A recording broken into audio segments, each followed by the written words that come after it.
మాట చెప్పడం జరిగింది.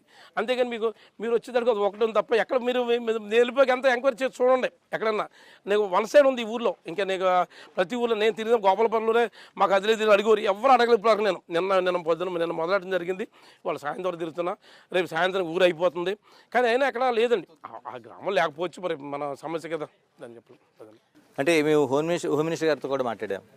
ఆవిడ అసలు మార్చుతారనేది ఎప్పుడు అనుకోలేదు, ఒక మంచి వాతావరణం ఉండే ఒక ఊర్లోన అని చెప్తున్నారు. మీకు ఎంత మంచి ప్లాట్ఫామ్ అయింది ఇక్కడది? ఏమంటే ఇప్పుడు మేము కూడా లాస్ట్ మినిట్ వరకు చాలామంది మార్చే ఉద్దేశం జగన్మోహన్ గారికి ఉంటే ఫస్ట్, థర్డ్, ఫోర్త్ ప్లేస్లో వచ్చింది. మాకు మార్పులు వచ్చినాయి. ఆ మార్చే ఉద్దేశం కొంతమంది ఎమ్మెల్యేస్ని మార్చేసి విధానం పిలవడం, నిన్ను తర్వాత ఎమ్మెల్యేస్తో చెప్పడం, ఇది మాట పిలిచారు. ఆ ప్రకారం ఉంటే మమ్మల్ని ఇద్దరిని పిలిచే పరిస్థితి ఉండు. కానీ ఆ పరిస్థితి మమ్మల్ని పిలవలే. ఎందుకంటే వాళ్ళ నెగ్గాలు 175 నెగ్గి కార్యక్రమం భాగంగా మమ్మల్ని మార్చడం జరిగింది. నేను అక్కడ చక్కగా చేశాను.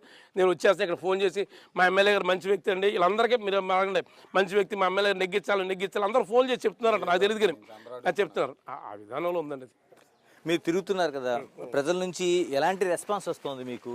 అంటే ఈసారి అంతా మార్పు జరుగుతుంది అంటున్నారు, ఎలాంటి మార్పు కనిపిస్తుంది మీకు అసలు? ఏమంటే ఇప్పుడు ఏంటంటే నేను 175కి 175 మా కార్యక్రమం అన్ని తిరగడం జరుగుతుంది.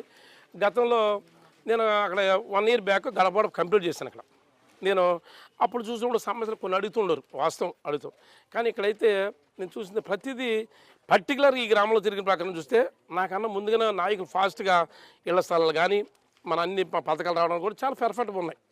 దాన్ని బట్టి నేను చెప్పే అవసరం లేకుండా ఉంది. అంటే ఇప్పుడు ఇంచుమించుగా గడపడు తిరుగుతుంటే సమస్య మీద చాలా టైం పడుతుంది మాట్లాడుతుంటే. వాళ్ళకి ఏంటంటే అన్ని పథకాలు వచ్చి ఉన్నాయి. ఇంకా రాబోయే రోజుల్లో ఇంకా కొత్త ఫేస్ కాబట్టి నేను ఇంచుమించుగా గడపడపు కన్నా తలారా వెంకటరావు అని కనిపించే విధానం దండం పెట్టుకుంటే అది చెప్పే విధానంలో ఎక్కువగా టార్గెట్ పెట్టి నడుస్తున్నాయి. ఎందుకంటే అంటే చాలా నియోజకవర్గాల్లోన వాళ్ళు ఓడిపోయిన తర్వాత అయితే ఆ నియోజకవర్గాల మార్పు అనేది అనివార్యంగా తీసుకోవచ్చు. ఒక సిట్టింగ్ ఎమ్మెల్యేగా ఉన్నారు, అక్కడ ఎంతో కొంత అభివృద్ధి చేశారు. ఇవన్నీ చేసిన తర్వాత నియోజకవర్గం మార్పు అనేది ఇబ్బందిగా లేదా మీకు?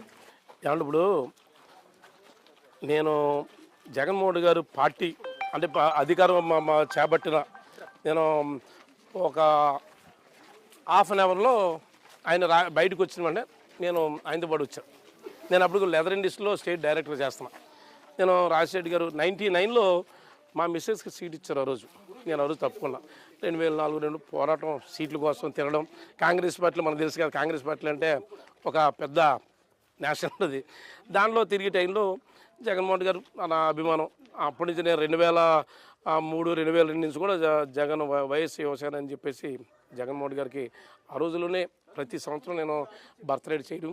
అప్పుడు అభిమాని, జగన్మోహన్ గారికి అభిమాని ఎందుకు నేను నుంచి ఆ క్రమంలో చేసే టైంలో ఈయనకి బయట రావడం జరిగింది. తర్వాత కూడా 2014 కూడా నేను పశ్చిమ గోదావరి జిల్లాలో ఉన్న అందరికన్నా ఎమ్మెల్యేలు తక్కువ ఓట్లతో ఓడిపోయింది నేనే. అటు గోపాలపురం కంచు కూడా తెలుగుదేశం ఉంటారు.